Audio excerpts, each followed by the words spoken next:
Oh, righty. Hey, How you sorry doing, for mate? the mix-up. I'm doing well. Google lied to us. We both independently checked and went, yeah, that's the time. And Yeah. alas, we were out by what? Out by an hour. But hey.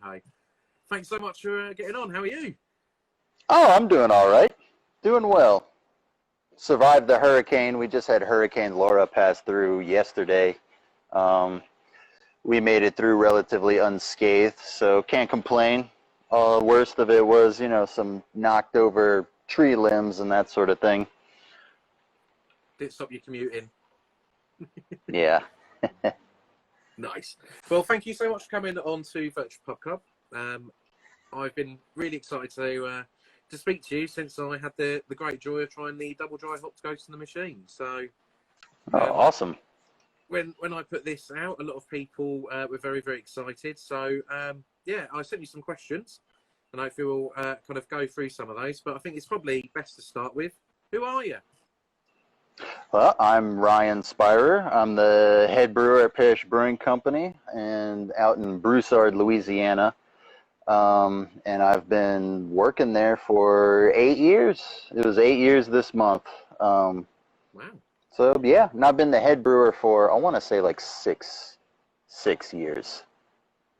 Something like that. I started off just like helping out with packaging. And then just as we grew, filled in a bigger position, went onto the brew house, and then now I'm, manage the brewing operations over there. Oh, amazing. So, well, Yeah. I think before we kind of go into a lot of the detail about Parish itself, I think you've got quite a nice, interesting story about your journey into beer, and yeah, you're an advanced cicerone as well. So, I am.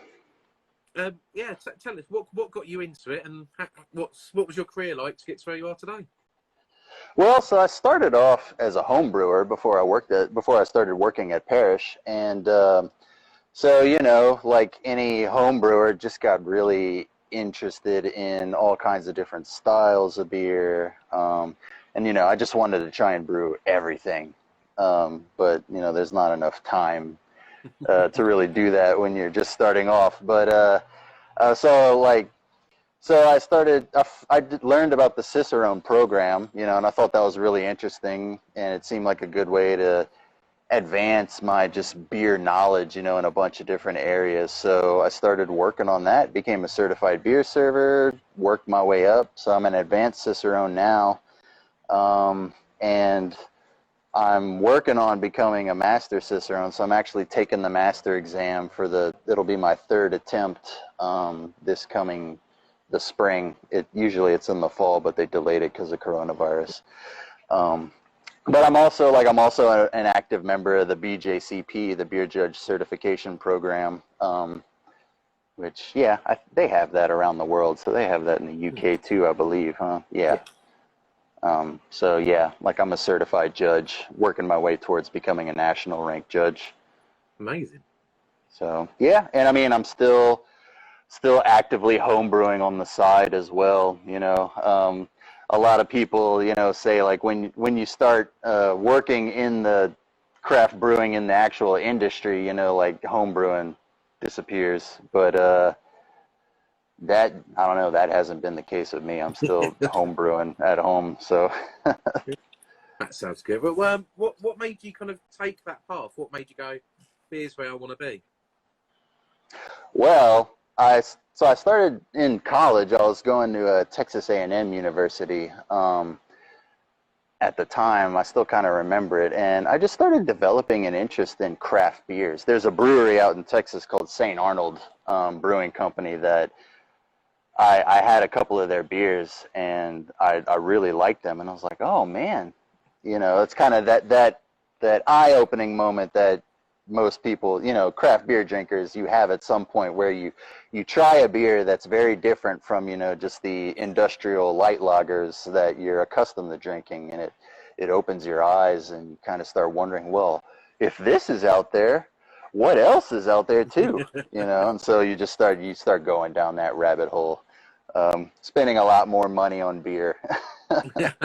than you were before. But you know, discovering a lot of things in the process, and eventually, at some point, there's a specific beer that St. Arnold does. They do it once a year, and it's called Pumpkinator. And at the time, they didn't have Pumpkinator there, but I remember it was one of their Divine Reserve series beers, which are like one-off extra limited beers. And it was Divine Reserve number 9 came out, and it's a pumpkin spiced imperial stout. And that beer, I remember I had it. It was the most amazing thing in the universe when I had it for the first time. And then they released Pumpkinator like annually after that. And then, so I was living in Texas at that time, but then I moved back to Louisiana and I couldn't get Pumpkinator anymore. And I remember seeing on, you know, Facebook and stuff, oh, they released Pumpkinator, this year's Pumpkinator. And I was very frustrated about the fact that I couldn't get it. And so I said, you know what? I'm going to learn how to brew beer, and I'm going to make my own Pumpkinator, damn it. And that's what started my home brewing. So I was like, all right, well, I need to figure out how to brew beer. So I got a 5-gallon, you know, home brewing kit for Christmas. And I remember I got an extract kit for brewing an IPA just to start to learn how to brewing. And so brewed the IPA. It was a mediocre, would be generous description of it, but I brewed this IPA that I remember. It looked more, looking back, it looked more like a pale brown ale when it was done. You know, it was just very dark colored, but I thought it was delicious. But looking back, I know it wasn't that good. But I was super pumped up about the fact that I was able to, you know, I actually brewed a beer and like you could drink it. And, you know, but I never ended up working on replicating Pumpkinator because I just got sidetracked and distracted, you know, by just all the possibilities. I was like, oh, maybe I'll try a Kolsch now. Oh, let's try an oatmeal brown ale, you know, so I got completely sidetracked. I still haven't tried to make Pumpkinator. I was just about to say, is it still written on the board somewhere? Like, man, I need to do that one day. Yeah, it is. It's on the dry erase board, but Have you had it since? Yeah. Have I had it since? I have. I actually have a bunch of different Pumpkinators from different years in my cellar at home. Because now, so their distribution footprint expanded, so I actually can get it now in Louisiana. So that changed. Maybe that's why I haven't pursued it. You know, it kind of killed the urge to try and replicate it because now I can get it again. yeah. Easier that way, isn't it? Just to go out and buy it. Right. So, what are you drinking this evening? So I am drinking actually, this is from my cellar as well. It's a Riesling pear sips, which is a series of like Berliner style fruited sours that we do at the brewery. So this one is Riesling pear. So we kind of pair like a wine grape with a fruit that, you know, is described, that wine grape is described as. So we have several different ones we do. We have Pinot Noir black currant, which that one we actually distribute out to market. We also have a Grenache raspberry sips that we do. And we have some others like that are only taproom only, like there's a Malbec blackberry sips. Sauvignon Blanc passion fruit is a really good one. But this is from October of last year, but I had it in the fridge, and I mean, it still tastes good. So Riesling pear. Nice. Sounds awesome. Yeah, very nice, like pear. You know, it almost tastes like a perry with, you know, with more tartness. Yeah, I really like it. It's a very nice sipper. That sounds grand. So, good for warm weather. You know what? Sometimes that's exactly what you need. It's that nice balance here. So I don't want too much haze. I just want something that's got a bit of a kick to it, but it's just gonna make me feel cool in the heat. Yeah, for sure. So so you did your sister, you went from home brewing, and then you started at Parish. And I think you said you started in the packaging side of things. Yeah, they were just starting to bottle for the first time, and so they needed an extra person to help with bottling. And so yeah, I started pulling bottles off of the line and stuffing them in cases and taping the boxes and stacking them on pallets and doing a lot of like, you know, we didn't have machines that like unfold the boxes and put the 6-pack carriers in them. So all that had to be done manually. So a lot of hours of, you know, prep work like that as well. Nice. So then where did you go from there then? How was your journey to head brewer? So there were 4 of us working at the company at that time, including the owner. And so everyone was kind of doing a little bit of everything. And I kind of knew from the beginning, like, I want to work on the brew house because, you know, I was already home brewing and I just really enjoyed that aspect of it. And so as we kind of grew, you know, we kind of needed to specialize, you know, not have everybody doing everything. So when that time came, I was like, okay, brew house, like that's the direction I'm going. So I was an assistant brewer under the, at that time, head brewer. And then at, man, it was like maybe another year or so after that, he left and just went to, you know, pursue opportunities somewhere else. And so I filled the spot. So I became head brewer, and I've stuck to that role ever since, you know, as we've grown. And now, so it's me and for the brewing department, brew house department, it's me, and then I have 4 shift brewers, you know, that work in my department. And now we have, you know, a cellar team department, packaging department. We have a tap room. So we've gone from 4 people at that time to now, I want to say we're over 30 people. Wow. Yeah, so the company's grown a lot. I mean, we've produced a lot more beer since then. When I started, we were brewing like 1,000-something barrels. I want to say like maybe 1,800 barrels a year, and now we're doing like we're gonna pass 20,000 barrels this year. So yeah. I mean, you're looking at like over 1,000% increase. Yeah. Since then. That's astounding. Yeah. So yeah, now we're the 2nd largest brewery in Louisiana.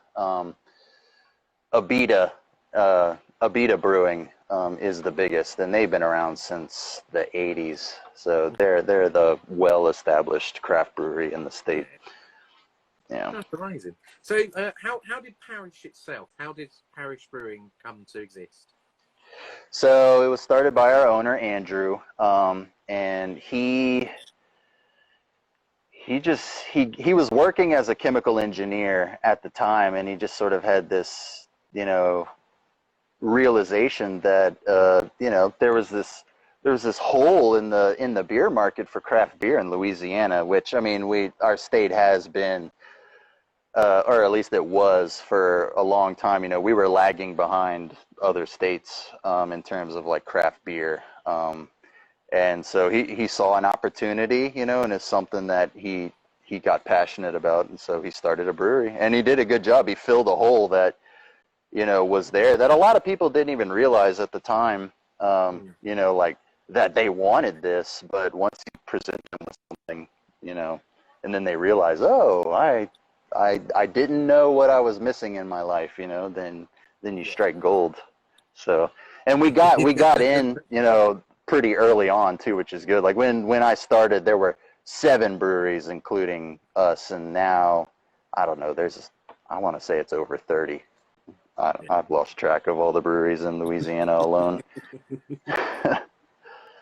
So when you're out and about and you're not going to work, essentially, where's your hot spots in Louisiana that you go to wet your winter? My hot spots.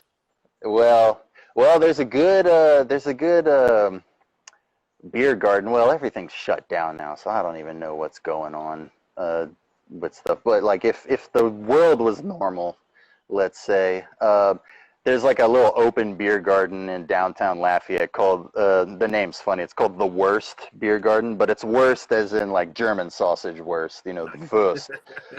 But people who aren't familiar with it, they're like, oh yeah, we're going to The Worst Beer Garden, and they're like, well, why don't we go to a good one then?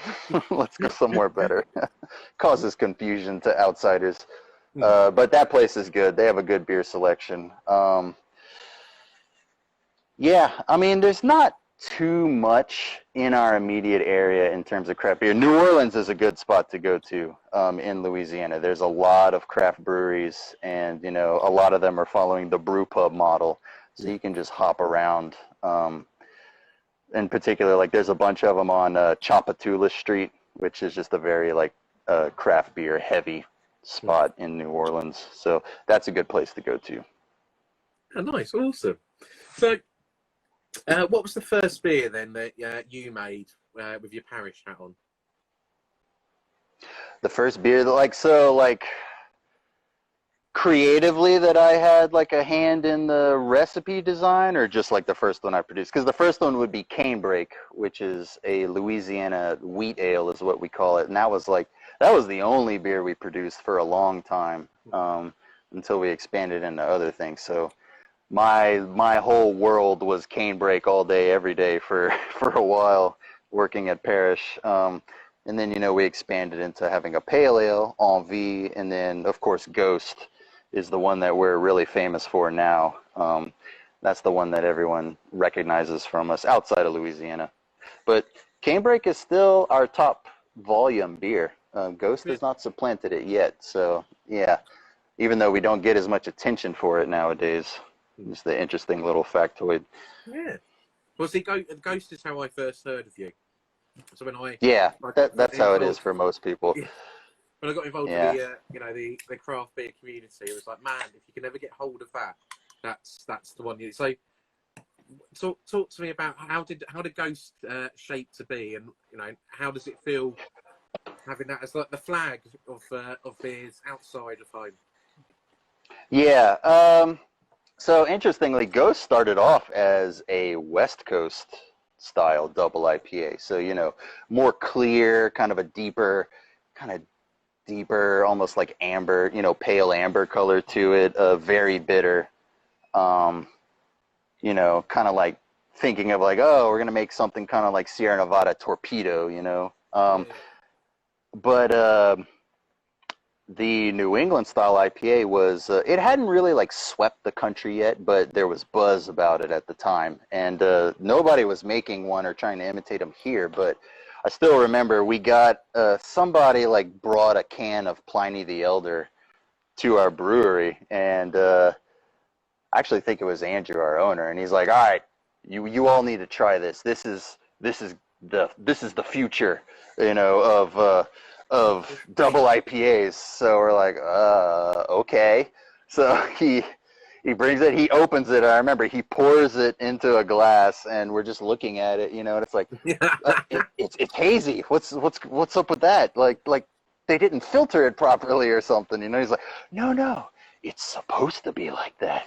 You know, we're all like, I don't know about this. We're all kind of skeptical. But I remember trying it and just being blown away. Like, there's so much like tropical fruity flavor top notes to it. Like where's the pine needles, you know, flavors and like those other things I'm accustomed to tasting. It's very different. And so we're kind of like, okay, like you might be on to something here. Like let's figure out how to do this. And so Ghost changed because like we were producing it in and looking back, so we produced it as a West Coast style beer for a couple of batches, and I remember when we were first packaging it, it was in 750 milliliter like champagne style bottles with crown caps on the top, but you know, and now it's 4-pack bottles, and like the DDH Ghost is in cans, but so it's evolved a lot over time. And so like we started working on it, got it hazy. I remember like kind of getting the haze stability to stay was kind of tricky. Like, you know, we did the first couple of batches and they were hazy at first, but they would kind of clear out, you know, in the bottle over time. But we figured out how to fix that issue. And yeah, I mean, the recipe's been pretty stable now for a while. You know, we've maximized the juiciness in it, you know, with we use just an absurd amount of Citra in the beer and the dry hop and in the kettle as well, and Simcoe. So it's like a very Citra and Simcoe heavy beer.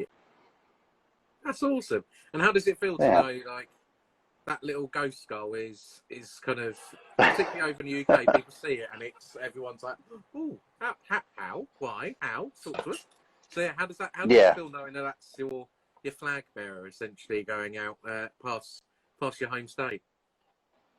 It's pretty awesome. Like sometimes, like still I have moments where, you know, like you saying that out in the UK, and it's like I'm just kind of scratching my head, like how did this happen? Like this is awesome, but yeah, it's wild.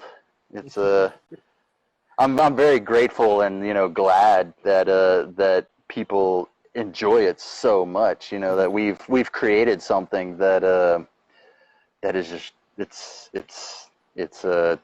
taken on a life of its own almost. You know, it's just, and it's spreading all over the world. Like I see people. I remember I was looking on Untapped, you know, because you just go and look, and I remember there was a little period where there were these people in Japan posting reviews of Ghost in the Machine. They had pictures of their bottle they were drinking, and all the writing was in Japanese and everything. And I'm like, what's it doing over there? And I think at the time it was like we weren't even distributing outside of Louisiana yet.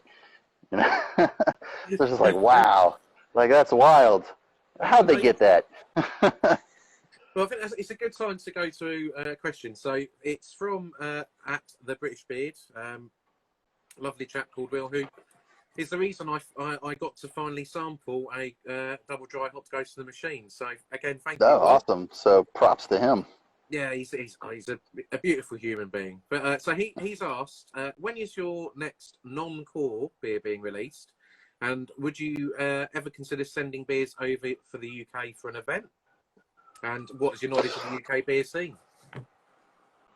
My knowledge of the UK beer scene is like purely academic. Like I have no personal experience. I've never been over to the UK. I'd like to go someday. Because I'm like one of those beer nerd guys. Like I really want to try cask ale, you know, because they don't have cask ale over here. And a lot of other people are like, cask ale? Does that have citra hops in it? I'm like, no, probably not. Do they put, you know, vanilla beans and stuff in it? No, usually not. It's just, it's just like not quite as carved and not quite as hot, you know, or not quite as cool. You know, beer that was that was, you know, recarbonated like in the serving vessel. Kind of like, I'm like, I really want it. But yeah, like when I think of UK beer scene, I think of like cask ale, just because that's like the most sort of intriguing thing that I hear about. But I mean, I know like breweries just all over the world are doing all kinds of interesting stuff. Like, but yeah, we can talk about that later. I need back on track to the question. Have I ever thought of doing a what kind of beer? Or when's the next some kind of release at the brewery? What did he ask? The next non-core release. Non-core. Okay. We've got some releases coming up in September. We haven't announced it yet, but we have some stuff in the pipeline for that. And then, I mean, I can very circumspectly tease in November, it's going to be Parish Brewing Company's 10-year anniversary. So we've got a bunch of exciting stuff in the works for that. So everyone should keep their eyes peeled for big things to be happening in November. I'll just leave it at that. So yeah, the like we were doing like brewery only releases like once a month, having like big releases, but coronavirus screwed all that up. So that's just why it's been a little quiet on our end. But I mean, we've been doing all right. Like we've still just been maintaining, you know, inventories of our distributed products is what we've been focusing on. So since draft beer is like just falling off a cliff because bars and stuff, people aren't going there. But cans and bottles, you know, demand for that is skyrocketed to offset it. And it's just harder for us because filling kegs you can do a lot faster and a lot more easily than filling bottles and cans is really the big problem. So we just haven't had room to squeeze out a brewery only release. No, that totally makes sense. How have you guys found it adapting to this new normal, as it were? I mean, as you can imagine, there were some hiccups at first, but we've just focused more on, we've added some manpower to packaging so that we can package for longer hours, and sort of maintain close to that output that we were accustomed to keep stuff, keep the distributors' orders fulfilled and all that. So we've managed pretty well. We're definitely lucky, to be doing as okay as we are right now. Because there are a lot of breweries, especially like tap rooms, like brew pubs that have suffered a lot because of this. I mean, it's basically just ruined their income stream. So I feel a lot of pain for those guys, and I hope stuff gets better soon for their sake. Yeah, definitely. Have you had to kind of look at widening your distribution kind of path? No, we haven't, fortunately. I mean, honestly, we're still having trouble meeting the demand in our existing market. So it hasn't been like an issue of total sales. It's just packaging, Yeah, cans and bottles, like I said, is just hard. It takes more time and effort on our part. definitely. So, on going back to your mighty experience, what would you say is the worst mistake you've ever made while doing a brew? Oh, yeah, that was a fun question to look at. So I would have to say what came to mind is it was time to brew our annual Imperial Reserve, which is an Imperial Stout that we do. And we had this recipe like in the records that was the wrong recipe. Like we brewed it one year and the gravity was way too low. So Right. we ended up, I think we called it Imp Junior. And it was just like just a regular strength stout because we didn't factor in the lack of extract you get.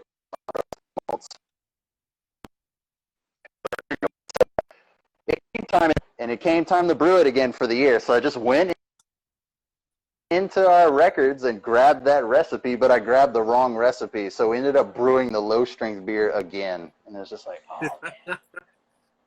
We have, like 900 gallons of this unstrength Imperial Stout. So what we ended up doing with it is it wasn't too bad. Andrew, our owner, he didn't give me too much crap for it. He was just like, all right, well, we've made a mistake now. How do we salvage this? And so we ended up making a Neapolitan Stout. So that ended up becoming a beer that we did for a little while called Neapolitan Stout. And then the name changed to Serendipity at one point.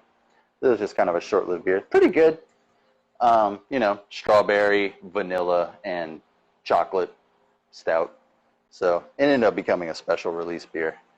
But man, I still cringe thinking about it because we brewed that wrong recipe twice. Like the first time, all right, you messed up. But then the next year we did it again because I wasn't checking, what recipe I had printed out and was working off of. So that's the one that comes to mind. Have you got your own little kind of notebook full of recipes, or are you a bit more advanced? I have one for home, for home brewing. Yeah, I have like a computation grid line notebook that I have a whole bunch of recipes and stuff that I've worked on in there. Nice. Yeah. So that's why we mention it again, because I think it's fantastic that someone in your position also is keeping up with the home brewing.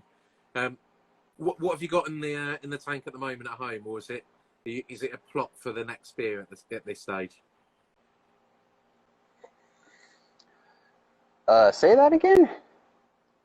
So, because I think it's amazing that you're still keeping up with the home brewing stuff. So, what have you got going on in the home brew at the moment? In the home brew, well, okay. So I will say that the home brew. So, actually, I'll show you. I'm in my home brew. Homebrew setup. So I actually have a 1-barrel brew house, and I've got the glycol jacketed fermenters over here. So I've got this. Wow. one barrel system that I'm brewing on at home, and we don't really have like a pilot system at the brewery, so my home has kind of become an R&D incubator for the brewery. So I can't really disclose what I've got in here, but I will say I have a hazy, double IPA in one of the tanks, and then I have an experimental adjunct barley wine in another tank. And then the third tank, I have an amber ale that I brewed. I was playing around with some malts, so that one was for home. So I was playing around with some malts. It's 1/3 Weyermann Vienna malt, the 1/3 Mecca grade Opal 22, and 1/3 Mecca grade Metolius. And Mecca grade malt, it's an estate maltster in Oregon, and they grow all of their malt on their like 1,000 acre property. So it's, that's what makes it an estate malt. And they grow one variety of barley. It's a full pint, which is a variety that was developed out of the University of Oregon, their agriculture program, for brewing. Really good malt. I've been playing around a lot with it at home. I really enjoy it. So that beer is really good. Right now it's tasting, and I bittered it with German Polaris hops, but I tasted it out the fermenter yesterday because it's cold conditioning right now. It's getting close to being done, but big, just like toasted bread crust flavors. There's a little bit of like roasted almond notes to it. I also get like graham cracker pie crust. It's not very sweet, and the Polaris hops give it just a very clean bitterness. So just to balance like the maltiness, really good. I am looking forward to kegging that one hopefully this weekend. Nice. How much of it's going to make it into the keg, and how much is going to make it in your glass? Oh, I don't know. I might have a couple of pints while I'm kegging it and then cleaning the fermenter afterwards. Sounds like a wise move. So yeah. if we take Parish out of it again for the moment, if I said to you, I've got a plane ticket, travel, whatever you want, you can go to any other brewer in the world. I'll buy the ingredients. You can do a dream collaboration for Ryan. What's his dream collaboration? Who's it with? And what man, in the world.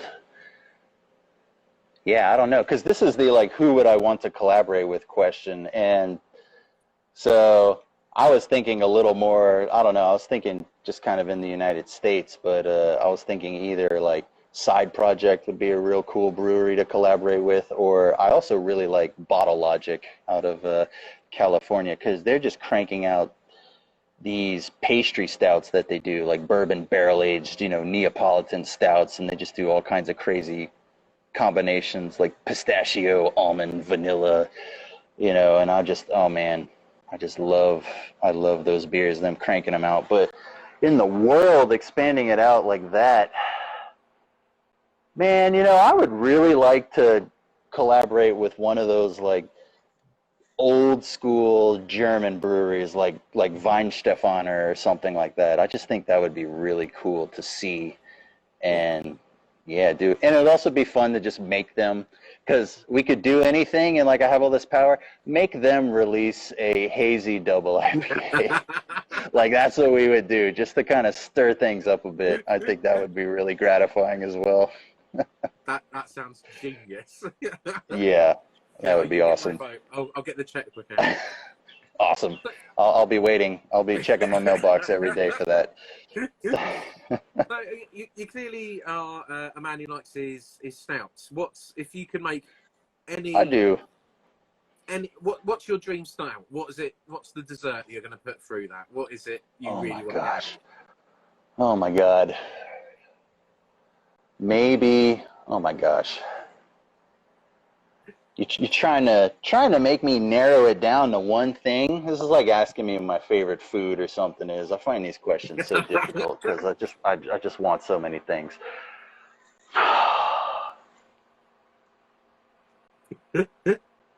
Maybe, man, I'm trying to think. Ooh, dark chocolate marzipan.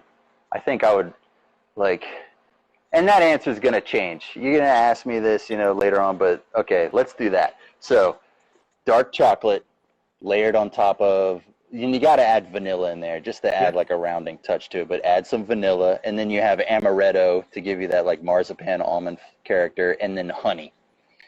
So yeah, I mean, and maybe even I would actually, so like you got me thinking about like process and stuff.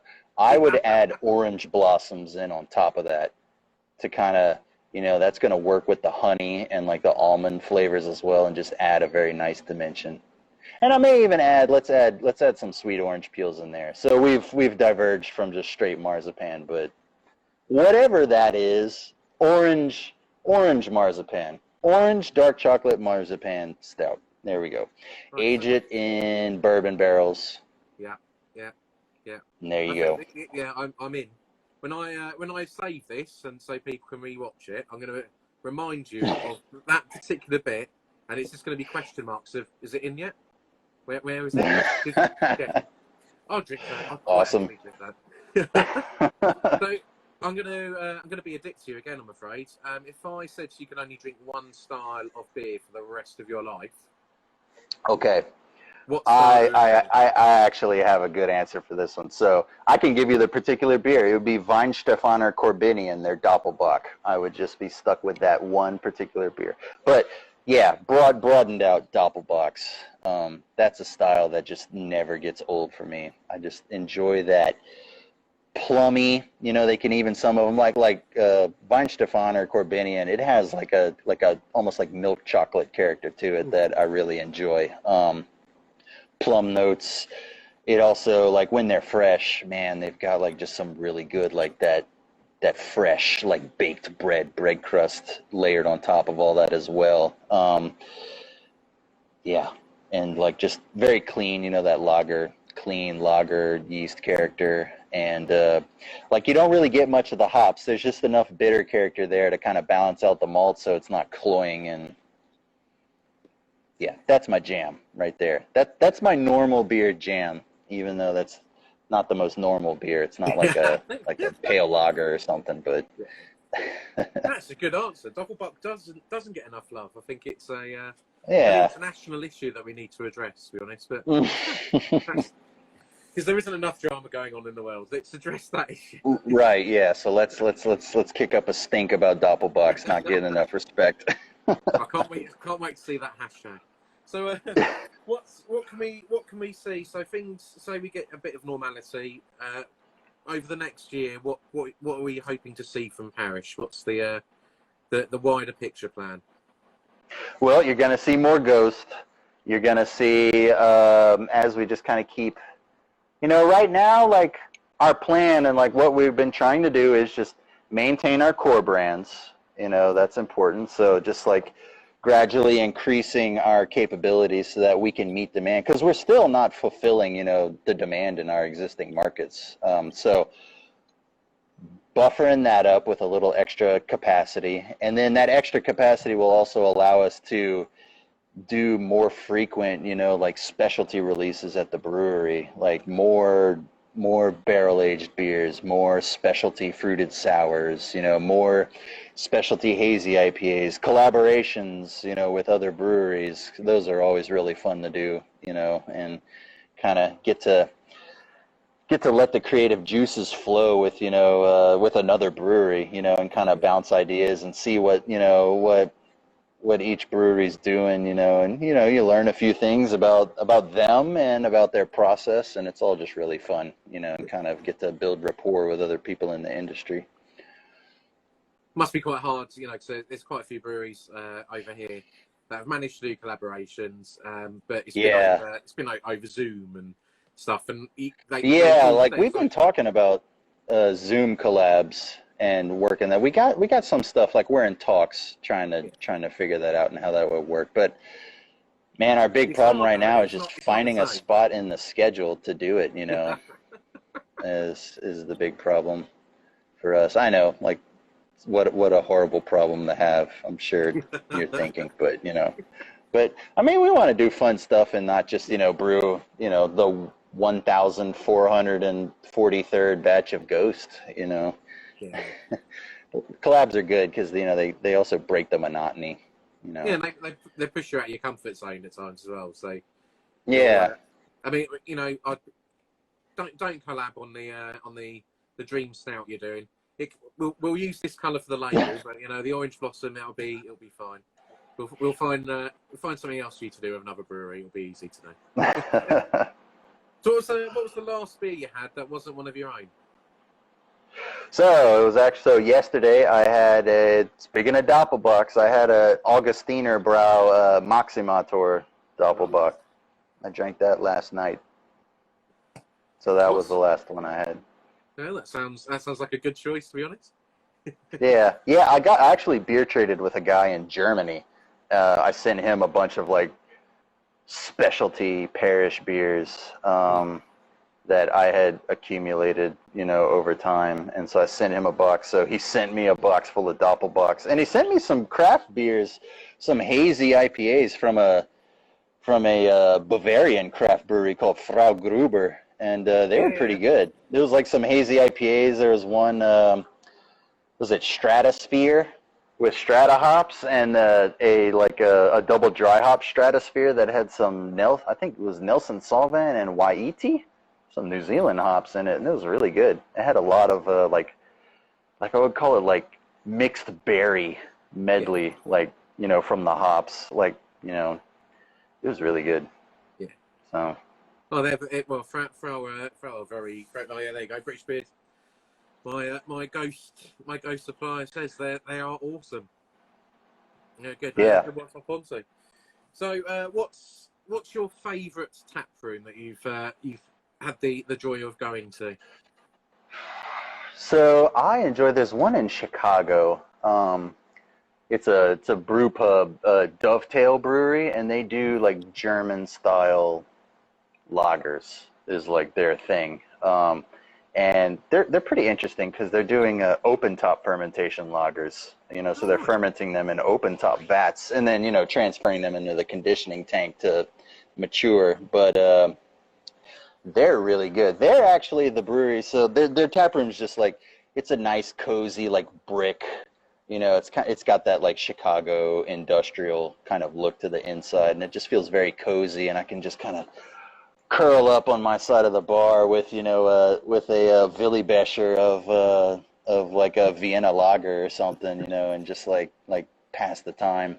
Yeah. So I just really enjoy that kind of chill with some good German lagers. But they're the tap room that actually got me to realize that I can really enjoy a Rauch beer, because they have a Rauch beer that they do that I got it just to, because I'm like, well, I guess I need to try it just, to try all the things they have. But I was blown away by how good it was to me. So I was like, oh, I can like smoked beers after all. That sounds good. So what's yeah, because it's a very polarizing style. Yeah. So I was about to say the Marmite of it, but that probably doesn't translate to you guys over there. It's one of those things that people Marmite? Love or hate. Yeah. Oh yeah, it's like Vegemite. I actually have a little thing of Vegemite in my pantry. I use it in like soups and stuff. Good. Yeah, to like add some savory character to like soup stock and stuff like that. It's good for that. Bit on cheese when you put that under the grill as well. That works quite nicely. Yeah. Oh, so interesting. I've never tried that. Enthusiasts that have tuned in, #Marmite. You're getting your food now. So when you're in the brewery, what's the playlist look like? What's the soundtrack to Parish making beer? Oh my goodness, the community radio is a madhouse, because everyone's putting on all their crazy music. Oh man, there's all kinds of stuff playing. I don't even mess with the radio anymore. I'm one of the disaffected people who are just like, I'm not messing with this. I'm putting my earbuds in, and I'm just listening to my own thing, like on the brewery platform or wherever I am in the brewery. But man, I don't know. There was a lot of Cardi B playing on Wednesday. I remember that. I was like, what is going on? You're not rocking out. It's all over the place. There's like the guy who is playing ska like, you know, and like kind of like punk rock music. There's like the gangster rap, and then there's like phases too. Like I remember there was like a trap music phase for a while that was playing, and then yeah, just like kind of like some indie, you know, like rock stuff playing every now and then. Every now and then we get, you know, some heavy metal or something. Like if I was controlling the radio again, I would be playing a lot of like new German hardness music. Like I'm doing like the whole Rammstein and that kind of stuff. So hard and heavy. Yeah. You know, Good. make them hard and heavy beer. Yeah. Yeah. Well, it means people dig out Yeah. the mash quicker as well, isn't it? Give them a beat, they'll get the tempo going. Yeah, So, exactly. if we take Ghost out the mix, so if someone's over there and they can get their hand on any beer, they've never had a Parish beer before, taking Ghost out the mix, what would be the beer you say, this will tell you what you need to know about Parish? Ooh, man, because I don't know, you just took the pretty iconic one off of the table. Like, where do we go from here? Well, I mean, I guess it kind of depends on like what kind of a beer person they are, because there's always like, hey, there's Canebrake, which is like our gateway beer, you know, for people who aren't interested in craft, who haven't really, you know, aren't into craft beer but are just kind of exploring stuff. Yeah. It's like kind of an easy bridge from, you know, like from your industrial lagers. But I mean, we have a lot of other good like hazies, because I mean, like Ghost, and then there's some other beers like Envie, which is our pale ale. So you know, it's like a 5% alcohol, but it's hazy as well. That a lot of people who are like, oh no, I don't like IPAs, but when they try that, they're like, oh, I actually like this. Like hops can be enjoyable for me. But I mean, we're doing a lot of really cool like fruited sours, like with the sips I had mentioned before, you know, like these wine grape and fruit combos and those sorts of things. So there are a lot of people who weren't interested in craft beer before, who have tried these, you know, the sip series, and they're like, oh, I really like that. And I mean, a lot of it is because it almost doesn't even taste like beer. Like it's so heavily fruited, you know, and it's tart. Like it's, you know, the hopping is very, very light. Yeah. But I mean, you know, strike out in a different direction and you can capture, you know, some people who weren't really in your market demographic before. No, exactly. So, for some people, you know, they just want a refreshing fruity beverage. Yeah. That's why they sip it up there, isn't it? Yeah. So where's the best platform for people to not only hear about Parish but also hear about you and your journey into becoming a master of the universe? Well, for Parish, I mean, follow Parish Brewing Company on Instagram and Facebook. I mean, if you want to keep up to date to what we're up to, we are very active on those pages. Yeah, I mean, you'll get word of like people in the area, a word of releases, you know, like stuff that's upcoming, what we're up to, little factoids and trivia about the brewery, you know, all kinds of fun stuff. And then me, you know, my Instagram handle is Ryan Spiver. I also have, you can follow my home brewing stuff. You know, I post every now and then like what I'm up to in the home brewery at Spiver Brewing. So you can follow that as well if you're interested in what I'm up to, you know. But yeah. Awesome. Well, I feel like you've already covered it, but it's a question that I had a lot of. So obviously at the moment, scale-wise, you're struggling to meet your market. Are so thirsty for it. People in the UK are desperate to see. We're seeing a fair bit more coming over from your side of the pond, from the breweries. Is it something you envision happening in the future? Oh, I don't know. That's something like having international distribution, like as a regular thing, because you had mentioned earlier, like sending some beer over for a festival or something like that, and we have done that. Like internationally. So that's definitely a possibility. Like if we're contacted, you know, like with enough time, like we can usually work that kind of stuff out, because we've done it in the past.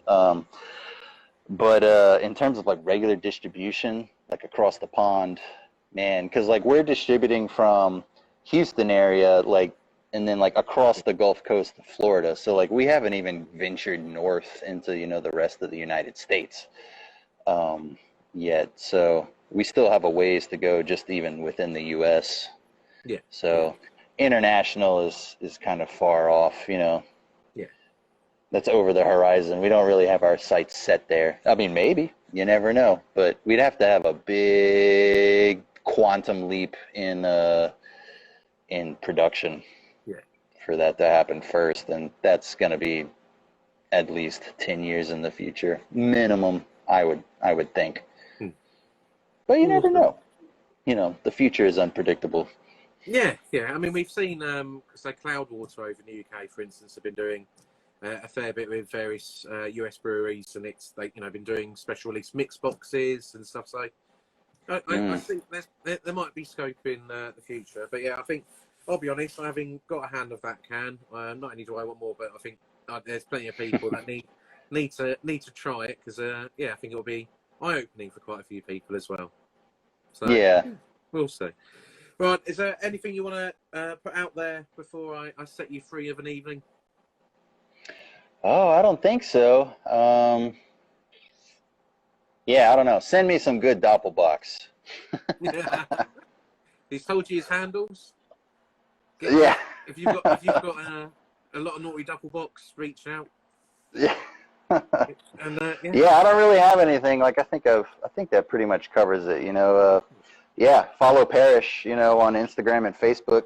Keep up with what we're doing. And yeah, that's about it, I think. Awesome, man. Well, thank you so much for giving up your time today to speak to us. It's been a real pleasure to put a face to the name, and yeah, I look forward to getting you back on soon when things have changed for the better in the world, and we can hear what's new with you. Oh yeah, sure thing. I'd love to. This was fun. I enjoyed it, so I'd be happy to come back on. Good. It's always nice to hear that. I always try to get to the end and go, you know, we'd love to have you back on here. I fucking hated this, Dave. I'm never doing this with you again. Yeah, good to hear, mate. Well, yeah, as I say, thank you so much. Enjoy the rest of your sips, and yeah, hopefully I'll speak to you soon. Awesome. Yeah, you too. Have a good rest of your day. Cheers. All right. See you soon. Cheers.